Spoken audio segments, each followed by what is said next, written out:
Unity of Houston is an inclusive church where we seek to understand and live the teachings of Jesus and other spiritual masters.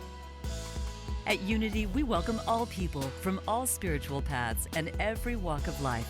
We celebrate the diversity of our city and of our world, and we teach love, tolerance, and oneness, seeking to live in harmony with open minds and open hearts. Wherever you are in your spiritual path, you are always welcome at Unity. Join us and discover that the life of your dreams is already within you. So welcome, everyone. It is so nice to see us coming back into community and being here with one another. Welcome, welcome, welcome. And those of you who are watching us on our live stream, know that there's room here for you, and also know that you, I know, are in the right and perfect place. And also, we never take it for granted that you choose to come and spend your evening here with us. It is just so special that we are all here together. So as Reverend Mindy said, I am coming to the end of this journey to become a minister, and I have been an intern here at Unity of Houston. So it's just really an honor to be here and share this stage with so many of our wonderful ministers. It's a true blessing. It's a true blessing. So I'm thankful, Reverend Jean Marie Eck, Reverend Karen Tudor, Reverend Mindy Lawrence, and David, who've invited me to share this stage. It's such a blessing and an honor. So I want to share with you guys, I never realized there were jokes about Buddhist students. I knew there were jokes about rabbis and priests, but I didn't realize there was this whole genre. Did y'all know that a whole genre of jokes on Buddhist monks, students. So I want to share one with you guys. Let's hope I get it right. One Zen student said, "My teacher's the best. He can go days without eating." And the second one said, "My teacher has so much control, he can go days without sleep." And the third one said, "My teacher is so wise that he eats when he's hungry and he sleeps when he's tired." Right? He eats when he's hungry and he sleeps when he's tired. It's that simple, right? That's the practice. That's the practice. To be awake to whatever it is that we need and then to give us that. That's the practice.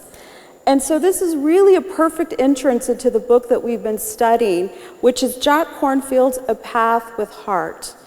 And that joke really speaks to the crux of the book, because the crux of the book is about living this spiritual life, being on this path of awakening, of awareness to whatever the present moment is.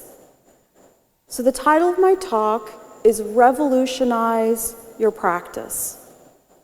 And it comes out of his very bold statement, which if you've been reading it with us, it's chapter 20. He makes this really bold statement. And what he says is that spiritual practice is revolutionary. Just hear that again. Spiritual practice is revolutionary. You can just take a moment and just breathe that in. Even close your eyes and ask yourself, is my spiritual practice revolutionary? Does it support me? Does it give me freedom? Am I committed to it?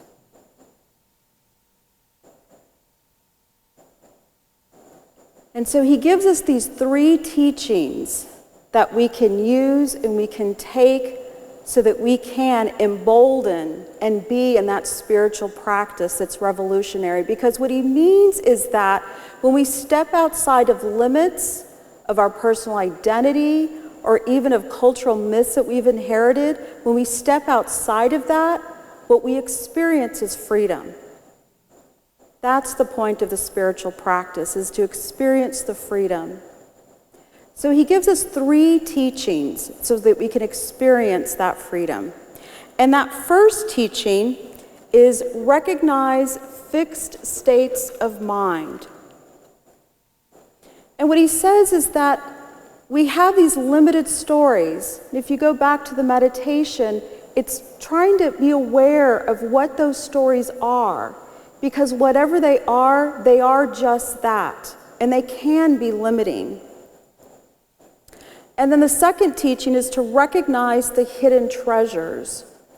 And that is that we will experience pain and sorrow, right? I'm sure we all have. It's not necessarily what we want to experience, but we do.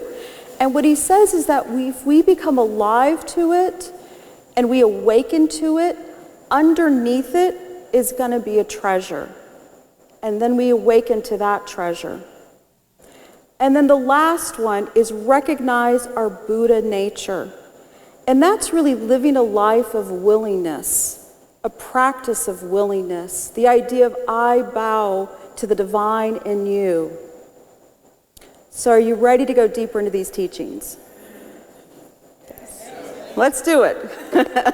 Come on now. We're going to... That's right. Let's go deeper in these teachings. So the first one is recognize our fixed states of mind. And I'm going to give you the exact words he says. He says the difference between one who is awakened and one who is not is simply a question of whether or not the person grasps at a limited story. It's grasping at a limited story. And he defines these limiting stories as personal identity, religion, even culture. He also says that cultural myths are impoverishing. Now keep in mind, Jack Kornfield is a Westerner. He's teaching us an Eastern practice of Buddhism, but he is an American.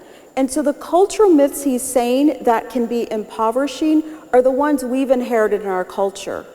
The myth of the American dream, the myth of materialism, the myth of accumulation, even the myth of, he even says, possessiveness, achievement, success. And he's not making those myths wrong, but what he's saying is that the way that we grasp onto them and perhaps attach ourselves to them, we've limited ourselves. And he says when we limit ourselves and we're leading a life that is spiritually empty, is really what he's saying. It can be spiritually empty. So, and suffering, right? So I heard this story and, well, I read the book and I immediately thought of a radio show that I had heard, it was probably a decade ago, but it had really touched my heart. And it was about a man named Michael Gates Gill, and he wrote a book called How Starbucks Saved My Life. Has anyone ever heard of it or read it? Okay, good. Then you get a new story. I love that. I get to tell y'all a whole new story.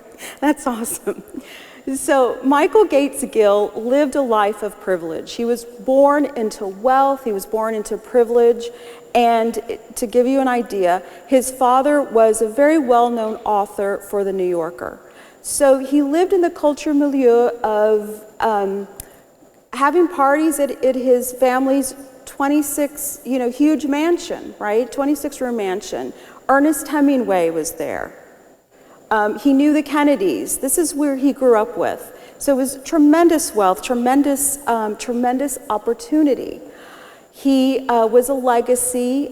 He had generations of his family had gone to Yale University. And so he made it very clear in this radio show that I was gifted that education. I didn't have to apply for that. If you had the money and you were a legacy, you just get right in. So he gets his Yale education, and then he's hired at a very top advertising agency in New York City. And he works there for 25 years and has a very lucrative career until he gets into his 50s and he ages out. Right? That's a little frightening. I'm in my 50s. He ages out of his lucrative career. And so many things start to happen. He gets a divorce. He already has a strained relationship with his kids. He finds out he has a brain tumor. I mean, just on and on and on, right? And he's still trying to make it as an independent agent in advertising, but it's not quite working. So he finds himself at a Starbucks wearing his Brooks Brothers suit, with a briefcase and his cell phone, and trying to still imagine that he's an advertising agent, of course knowing he isn't. And this woman comes and sits next to him, and he makes it very clear, this African-American woman, young woman, sits next to him and asks him, "Do you need a job? Do you need a job?" And he says, out of nowhere, "I heard yes." Out of nowhere. He says it was divine intervention. And he applies for the job. She gives him an application, and he doesn't even know how to fill out a job application. It isn't something he's ever done in his life. And so Crystal starts to help him to fill out this application. And what he says in the radio interview is, I could not get over her loving kindness. That's what he says, her loving kindness, that she sat with me and helped me fill out this job application. And he says that where he had worked and the culture he had lived in, he had never experienced that.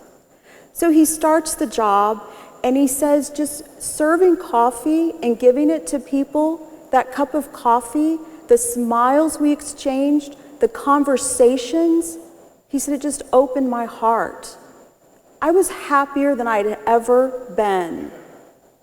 Yeah, right? He was happier than I'd ever been.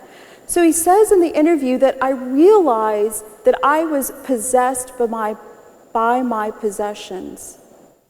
I had believed these external markers were a mark of happiness when I wasn't happy.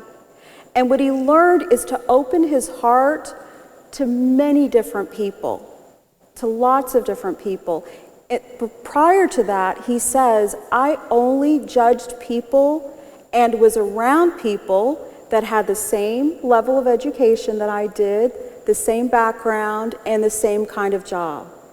And now, he said, I find myself making connections with people that I had just judged before.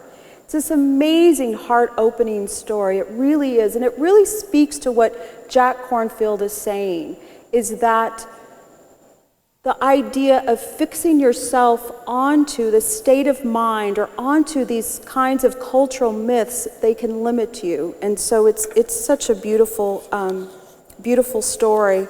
And the other part about the story that I think is so perfect, it's not the story that we usually hear, right? Usually it's the rags to riches. And he makes it very clear that that's not this story. That is not the story, and yet I'm happier than I've ever been. So that's a perfect segue into the next teaching that Jack Kornfield gives us. And the next one is to recognize the hidden treasures. So Michael Gates Gill definitely recognized the hidden treasures. And Kornfield is talking about hidden treasures in the pain. He says that all of creation may appear to be a limited and painful story. And we may want to remove ourselves from pain, but this is the first part of awakening. That's kind of a hard pill to swallow, right? I mean, who says, sign me up, right? I want that. I want the pain. Sign me up for that. We don't really go towards that. And yet, what he's telling us is that's the first part of our awakening. He says the hidden treasure in the sufferings, the sorrows, and pains in the world is compassion itself. Compassion is underneath it. So I have this personal story about welcoming the pain and the sorrow. And it was about 8 years ago, and some of you know this story all too well, and this community helped me through this, is I had a very serious illness. And it took me down for 1.5 years. And it was really painful. And honestly, there was very little I could do because I was in so much pain. So I spent 1.5 years in convalescence. I spent 1.5 years in prayer and meditation. And like I said, I didn't do it alone. I had this community. I had Reverend Mindy praying for me. So many here did and helped me through that. But when I sat in the quiet, what I really was able to see is beneath that physical pain was emotional pain, was sorrow, was hurt. I recognized that fear was underneath that. Fear of illness, fear of mortality. And I just sat, and I sat, and I experienced it.